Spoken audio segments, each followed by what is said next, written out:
On remercie chaleureusement l'Agence universitaire de la francophonie et aussi la Ville de Montréal, fiers partenaires de la journée consacrée à la francophonie.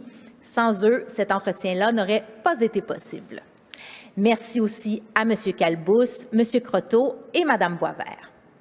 J'invite maintenant le scientifique en chef du Québec, M. Rémi Quirion, à conclure cette journée avec une annonce importante. Merci beaucoup et merci à tous les conférenciers, conférencières aujourd'hui. Des discussions de très, très haut niveau et c'est très apprécié et ça va nous aider à construire le réseau francophone en conseil scientifique. Donc, depuis plus de 5 ans, sous le leadership d'INCSA, donc en devenant partenaire impliqué dans la création du réseau INCSA, on s'est dit qu'il faut travailler avec les experts dans le monde francophone pour peut-être faciliter, augmenter les capacités en conseil scientifique dans le monde francophone. La démarche des ateliers INCSA en conseil scientifique, donc très concret, pratique, terrain, avec une trentaine, quarantaine de participants au maximum, chacun des ateliers, et avec des questions très concrètes, comment, par exemple, faire du conseil scientifique si on doit bâtir un barrage sur une rivière ou un fleuve qui se partage entre deux pays. Qu'est-ce qui se fait en termes de diplomatie scientifique? Donc, atelier INCSA à Dakar, des échanges aussi avec l'Office parlementaire d'évaluation des choix scientifiques et technologiques en France et un atelier au Cameroun à Yaoundé, atelier INCSA. Donc, tout de suite, on s'est aperçu après ces quelques événements-là qu'en effet, il y avait une spécificité francophone en matière de conseil scientifique. Donc, on s'est mis en marche pour la création du réseau. On a eu une rencontre en novembre 2019 à Paris, à l'Organisation internationale de la francophonie. On vient d'entendre la secrétaire générale nous en parler. Avec une quinzaine d'États qui étaient présents à cette rencontre-là, en plus de l'Assemblée parlementaire de la francophonie et de l'Association internationale des maires qui étaient aussi représentés à cette réunion-là. Par la suite, en janvier 2021, pendant la pandémie, une rencontre virtuelle, ici organisée par nous, ici à Montréal et avec le ministère des Relations internationales de la francophonie du Québec, et une dizaine de membres des corps consulaires basés à Québec et à Ottawa. Travaux très importants, la rédaction d'un état des lieux, j'en ai discuté rapidement hier, donc genre d'études bibliométriques sur les mentions d'avis et de conseils dans la francophonie. Le document est disponible sur le site web du scientifique en chef du Québec et on vous invite à ajouter, à améliorer le document, améliorer le rapport. C'est un document évolutif qui contient déjà beaucoup d'informations, mais qui doit encore être amélioré. Mais je dois dire ici que Britt Pochet, dans notre bureau, a travaillé très, très fort là-dessus avec les collègues comme Clément Duhem. Donc, où on est rendu maintenant? C'est à l'établissement d'un réseau en conseil scientifique dans la francophonie. Quels sont les objectifs, les grands objectifs du réseau? Devenir une zone de partage d'expertise qui favorise les discussions franches et informelles. Identifier et soutenir, très important soutenir, les institutions et les acteurs qui pratiquent le conseil scientifique dans la francophonie, indépendamment des modèles du pays en question. Renforcer les capacités en conseil scientifique au gouvernement, un des grands objectifs, bien sûr, d'INCSA, et stimuler les collaborations entre tous les États, les pays francophones à travers le monde sur ce sujet. Nous avons lancé un appel au gouvernement francophone pour nommer des représentants à ce réseau et je dois dire que la réponse a été très, très, très positive. pense qu'on peut peut-être faire défiler le nom des membres. Le comité d'orientation du réseau francophone en conseil scientifique va être présidé par Lassina Zerbo, qui est le secrétaire exécutif émérite de l'Organisation du traité d'interdiction des essais nucléaires, basé à Vienne, mais Lassina est d'origine du Burkina Faso. Plusieurs autres représentants aussi, que vous voyez ici, 2 représentants Cameroun, Bénin, peut-être prochaine diapo, représentant du Sénégal, représente Romain Murenzi, qui lui, vous l'avez vu plus tôt cette semaine, les académies mondiales, représentant du Niger, prochaine,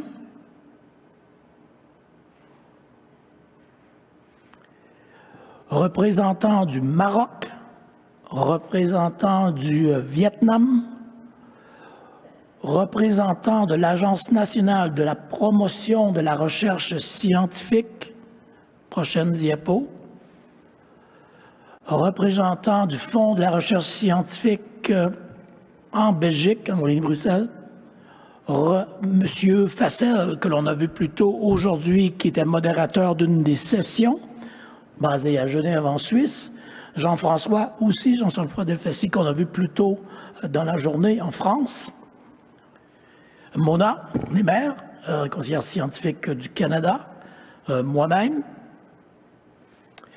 aussi plusieurs autres membres spécialisés dans différents sujets, en représentant le recteur de l'Université Zangor en Alexandrie, secrétaire général de l'Assemblée des parlementaires de la francophonie, le recteur de l'AUF que l'on vient d'entendre, l'administrateur de l'Organisation internationale de la francophonie, OEF, un partenaire très important, secrétaire permanent de l'Association internationale des maires francophones, aussi une organisation très importante et un partenaire très important pour nous.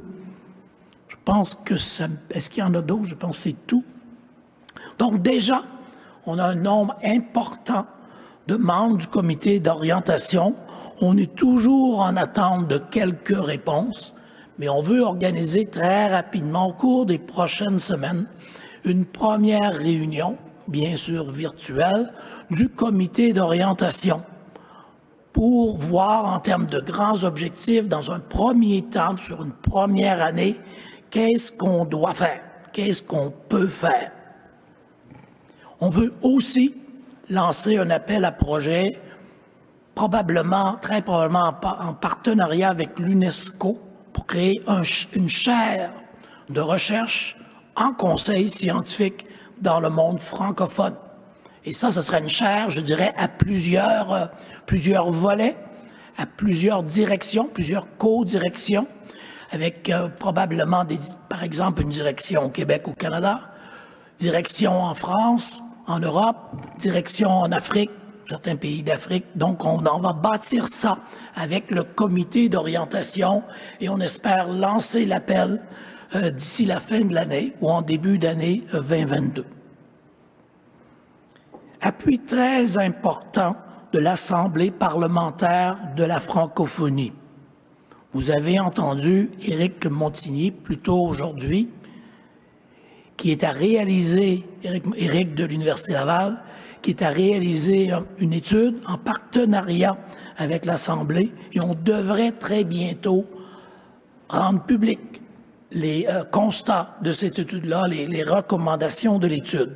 Et ici, on devrait avoir M. François Paradis, qui est président de l'Assemblée nationale du Québec, qui nous présentera rapidement ce projet et le partenariat avec les collègues de l'APF.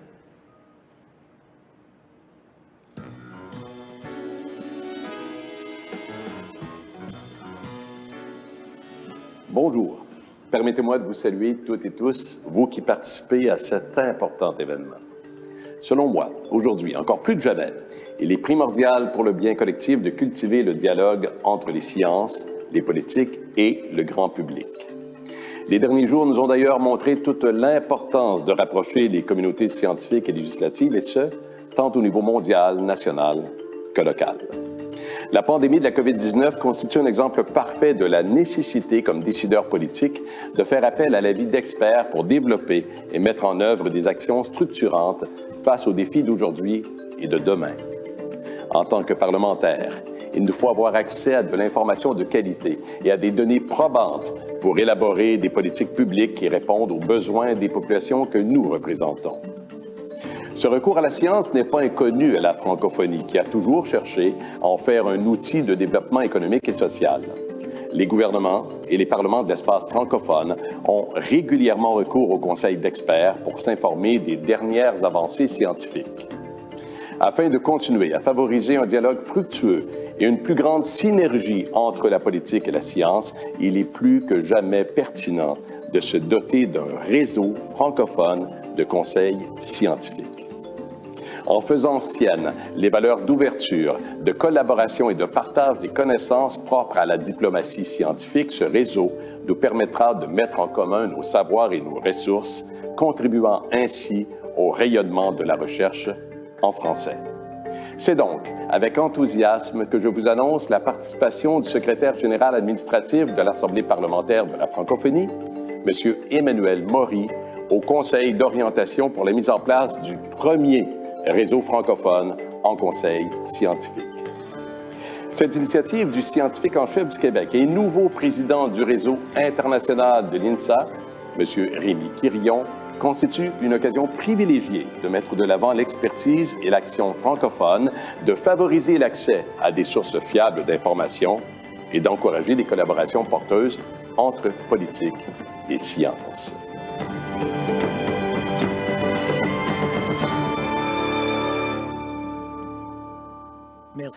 Merci beaucoup, M. Paradis, et certainement un partenariat très, très important et positif pour nous tous. Avant de passer aux remerciements, quelques mots et vidéos du projet des 50 jeunes. C'est quoi le projet des 50 jeunes? Bien, finalement, c'est 63 jeunes de 23 pays différents qui ont été choisis parmi plus de 2000 candidats. Et ces 63 jeunes ont travaillé tout l'été pour faire des propositions en lien avec un sujet d'intérêt commun. La science, comment impliquer davantage les données probantes dans les décisions publiques reliées à l'action climatique. On en a entendu parler pendant les réunions de cette semaine.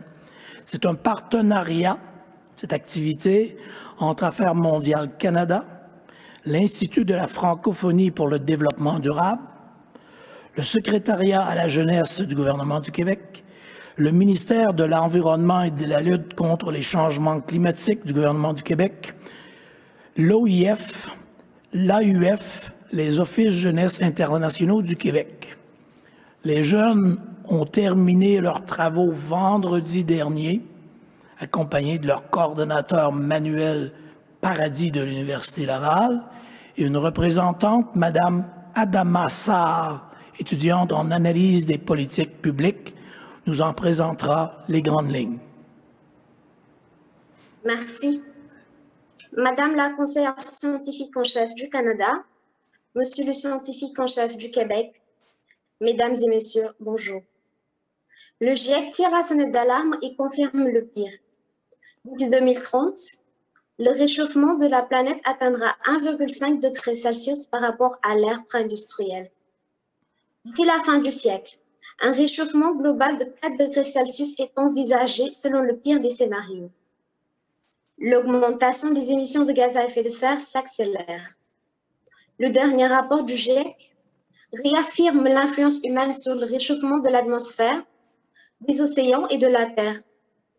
Les épisodes climatiques que nous vivons ne sont qu'un avant-goût de ce qui nous attend.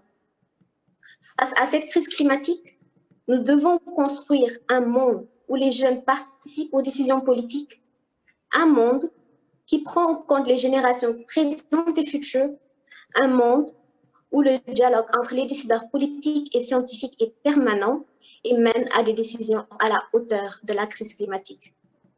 C'est de cet idéal qu'est née l'initiative 50 jeunes engagés pour le climat.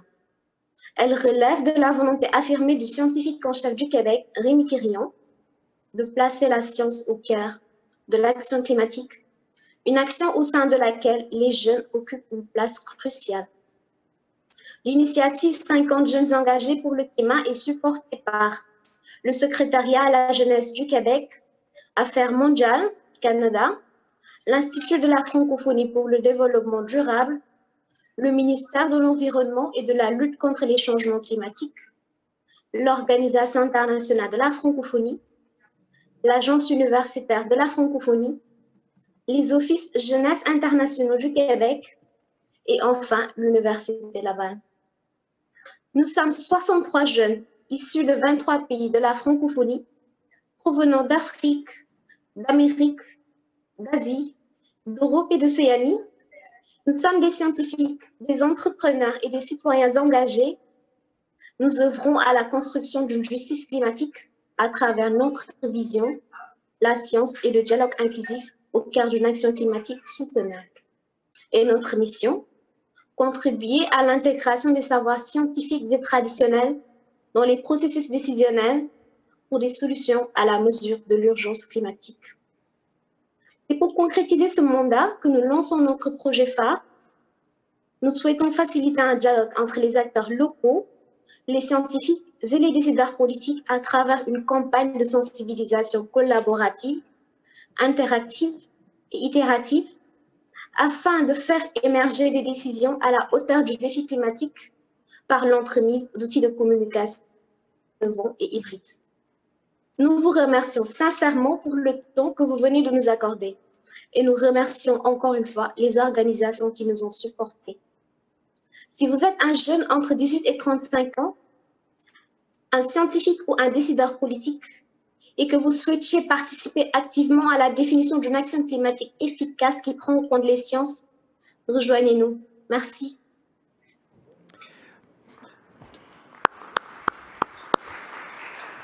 Donc, un grand merci à Adama, à toi et à tous les jeunes qui ont participé. Vous venez de nous lancer un défi. Et maintenant, ça va être à nous, on doit être à la hauteur et relever le défi. Et vous pouvez être certain, avec INGSA, avec le nouveau président capacité INGSA, très certainement qu'on travaillait avec vous là pour être à la hauteur et bien relever ce défi-là qui va demander beaucoup d'énergie de la part des jeunes, mais aussi de la part des moins jeunes et de tous les décideurs politiques partout sur la planète.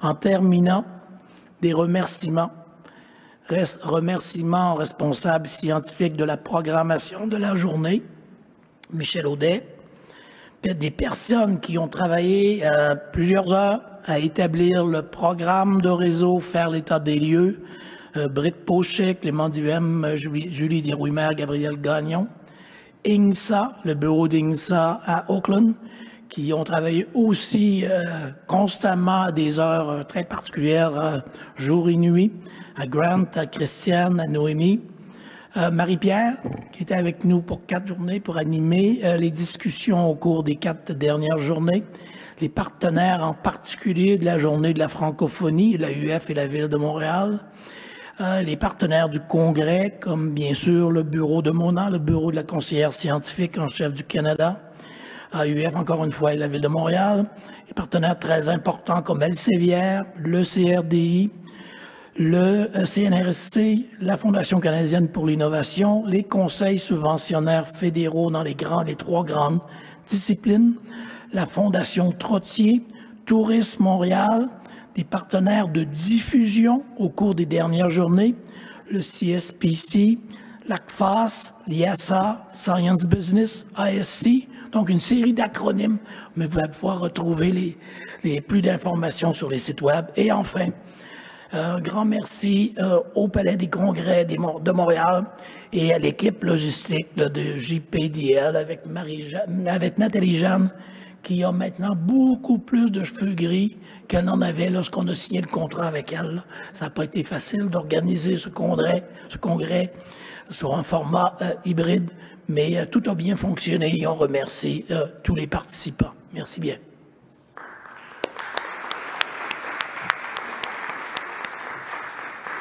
Merci beaucoup, M. Quirion. Merci aussi à tous ceux qui ont contribué à la réussite de cette journée consacrée à la francophonie.